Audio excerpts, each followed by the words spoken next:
भगवान शिवाला दूध, मध आणि बेलपत्रच का अर्पण केलं जातं माहितीये का?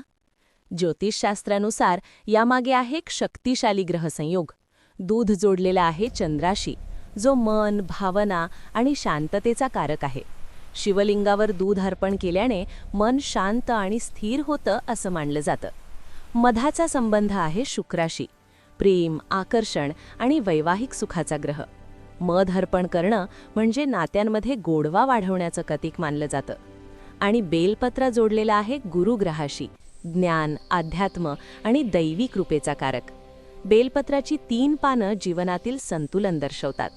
ज्योतिषानुसार जेव्हा दूध, मध आणि बेलपत्र एकत्र भगवान शिवाला अर्पण केलं जातं, तेव्हा मन, नाती आणि अध्यात्म तीनही स्तरांवर सकारात्मक ऊर्जा सक्रिय होते. असं मानलं जातं की अशा श्रद्धेने केलेल्या विधींमुळे मन शांत होतं आणि विचारांना स्पष्ट दिशा मिळते. पुढच्या वेळी शिवपूजा कराल तेव्हा या गुप्त अर्थाकडे नक्की लक्ष द्या. पुढच्या दिवशी पुन्हा भेटूया.